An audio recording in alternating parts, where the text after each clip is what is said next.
నమస్కారం, welcome to I dream ధర్మ మార్గం కార్యక్రమానికి స్వాగతం. నేను మీ విజిత. ప్రస్తుతం మనతో పాటు ఉన్నారు వేద పండితులు చిర్రావురి శ్రీరామ్ శర్మ గారు. ఇప్పుడు వారితో మాట్లాడి నవరాత్రి విశిష్టత ఏ రోజు ఏ రకంగా చేసుకోవాలి, ముందుగా ఈ వీడియోలో మొదటి రోజు పూజా విధానం ఏ రకంగా ఉండాలో మాట్లాడి తెలుసుకుందాం. నమస్కారం అండి. శ్రీమాత్రే నమః. గురుగారు, నవరాత్రుల గురించి అంతా కూడా విశిష్టత ఎందుకు చేసుకోవాలి ఏంటి ఆల్రెడీ మనం మాట్లాడేసుకున్నాం ఒక ఎపిసోడ్లో. ముఖ్యంగా ఈ ఎపిసోడ్లో మొదటి రోజు అమ్మవారిని ఏ అలంకారంతో ఏ రూపంతో ఆరాధిస్తాము, ఆ రోజు అమ్మవారిని ఆరాధించడం వల్ల కలిగే ఫలితం ఏంటి, అవన్నీ కూడా తెలియజేయండి.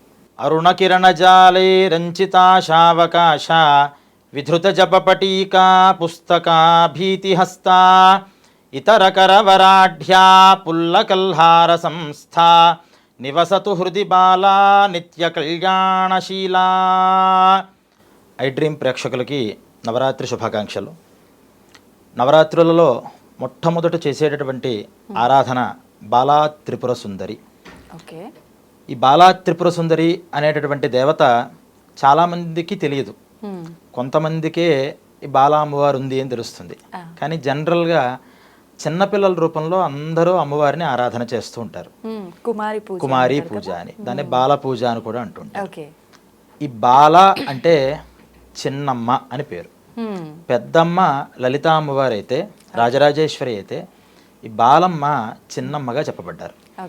ఈ బాల అనేటటువంటి పేరుని లలితా సహస్రనామంలో భండాసుర వధని చేసేటప్పుడు వారి యొక్క పుత్ర సంతానమంతా కూడా సంహరించడం కోసం అమ్మవారు తనలోంచి ఒక శక్తిని బయటకు తీసుకొచ్చింది. అది బాలా త్రిపుర సుందరి అంటారు. త్రిపురము అని అంటే ట్రయాంగిల్, మూడు పురాలు. ఈ మూడు పురాలకి కూడా ఆవిడ సుందరిట. అంటే ఈ జగత్తంతా కూడా, ఈ యూనివర్స్ అంతా కూడా మూడు స్పాట్స్గా చేసి కేవలం సత్వ రజస్ తమో గుణాలు అన్నారు మూడింటిని. దీంట్లో అందరూ మంచిగా ఉన్నారనుకోండి, అందరూ పాలే తింటూ ఉంటే చెట్లు పళ్ళు ఇవ్వవు, పాలు సరిపోవు. అంటే అందరూ అజమాయిషి చేస్తూ ఉంటే చేయించుకునే వాళ్ళు ఉండాలి కదా.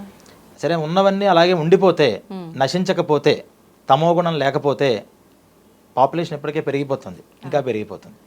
అంటే మూడు ఉండాలి అందరికీ, సత్వం రజస్సు తమస్సు, కానీ బ్యాలెన్స్గా ఉండాలి.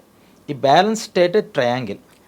ఈ ట్రయాంగిల్ ఒక యూనివర్స్ అనుకుంటే దాంట్లో సుందరి సౌందర్యాన్ని నింపేది, అల్టిమేట్ ఆవిడకి మించి ఇంక ఏదీ లేదు అని చెప్పేది, దానికి సుందరి అనే పదం మనం చెప్తాం. ఈ త్రిపురానికి సుందరి, ఆవిడ త్రిపుర సుందరి. ఆవిడ బాలారూపంగా ఉందిట. చిన్న అమ్మవారు, 5 ఏళ్ల బాలిక. ఇప్పుడు చెప్పినటువంటి శ్లోకం అరుణ కిరణజాలయే రంచితాశావకాశ అని. సూర్య అస్తమయం అవుతున్నప్పుడు మనం చూసినట్లయితే ఒక సింధూర వర్ణంలో సూర్యుడు ఉంటాడు.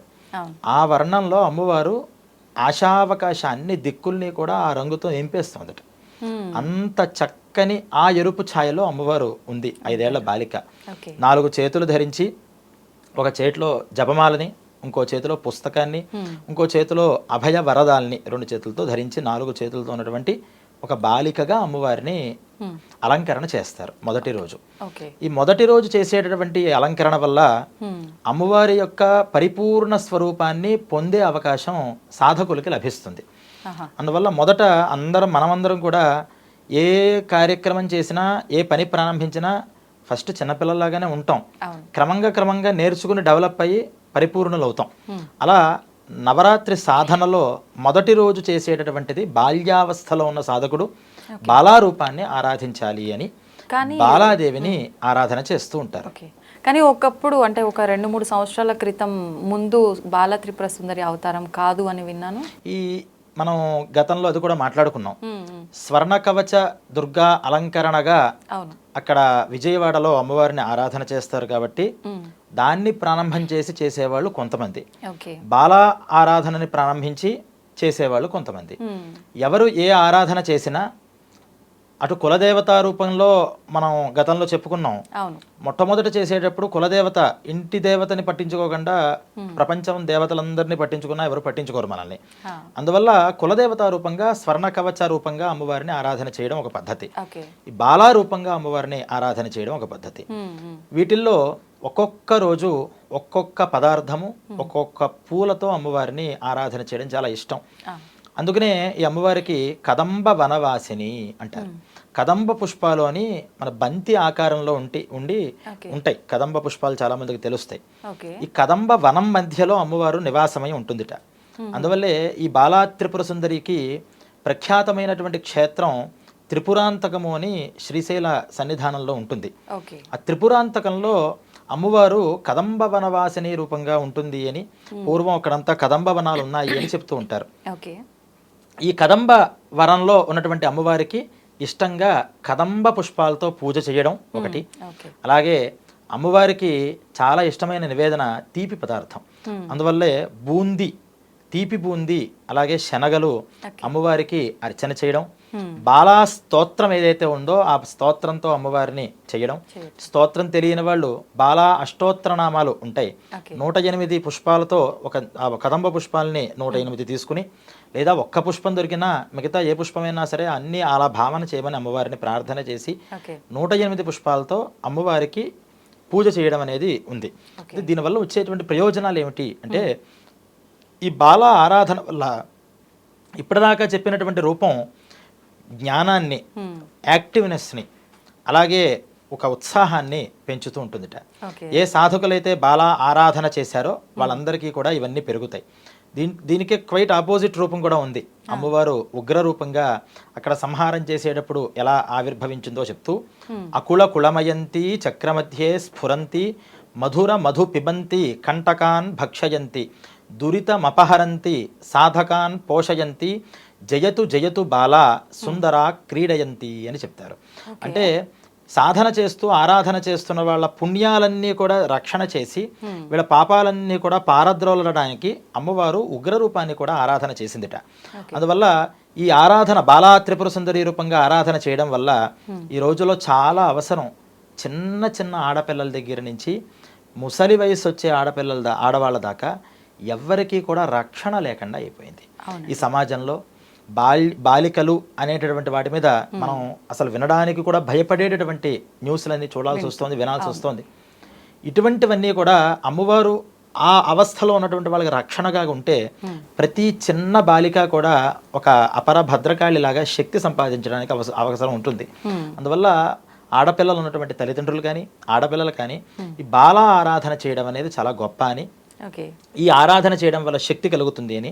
అమ్మవారికి చాలా ఇష్టమైనటువంటి పదార్థం ఈ గాజులు ఒకటి. దీంట్లో ఈ గాజులు అమ్మవారి దగ్గర పెట్టడం, అలాగే రంగు లాంట్లో అమ్మవారికి పింక్ కలర్ ముఖ్యంగా చెప్పారు. పింక్ కలర్ అనేటువంటి వస్త్రాలు ఇవ్వడం, పింక్ కలర్ గాజులు ఇవ్వడం. పింక్ కుదరనప్పుడు ఎరుపు గాజులు అమ్మవారికి ప్రీతికరం.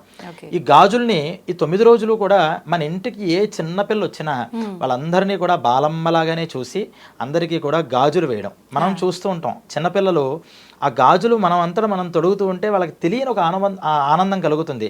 ఇన్స్టెంట్ గానే అమ్మవారి తృప్తి దాంట్లో.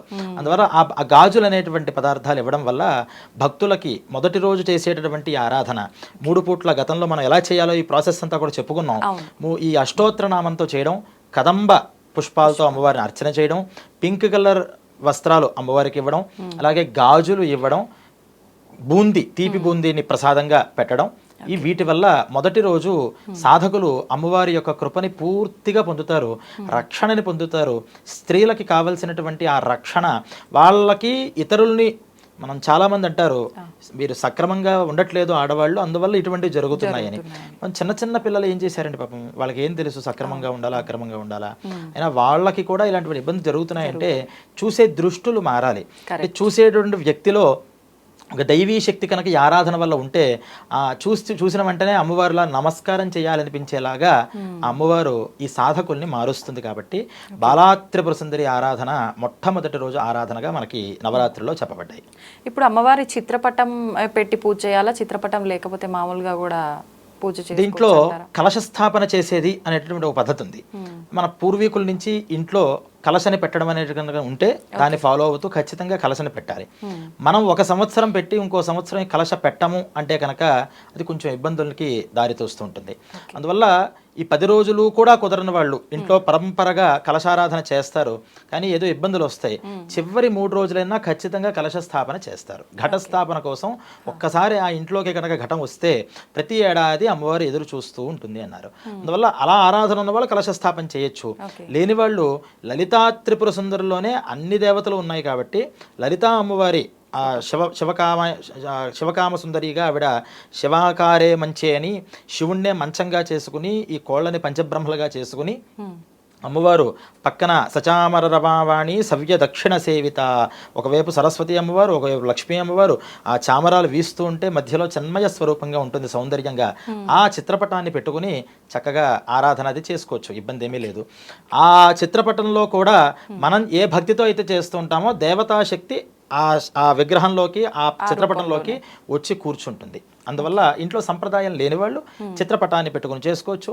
ఒక్కొక్క రోజు ఒక్కొక్క అవతారం ఏదైతే ఉందో ఇవి దేవాలయాల్లో అలంకరణ చేస్తారు, ఇళ్లలో అవి చేయలేకపోయినా ఇప్పుడు మొదటి రోజు మనం బాలా త్రిపుర సుందరిగా చెప్తున్నాం, బాలా అమ్మవారు ఒక చిత్రపటాన్ని అక్కడ పెట్టి వాళ్ళ అర్చనాదులన్నీ చేసుకోవచ్చు. అలా ఏ రోజు చిత్రపటాన్ని ఆ రోజు పెట్టుకుంటూ ఆఖరి రోజుకి అంటే మొదటి రోజు కేవలం లలిత బాలాగా ఉంటే ఆఖరి రోజుకి 10 దేవతలతో కూడినటువంటి ఆ లలితా త్రిపుర సుందరిగా కూడా ఆరాధన మనం చేసుకోవచ్చు. ఓకే, మన వీలుని బట్టి ఏ రకంగా వీలైతే ఆ రకంగా చేసుకునే అవకాశం అయితే ఉంది. ధన్యవాదాలండి, చాలా చక్కగా వివరించారు.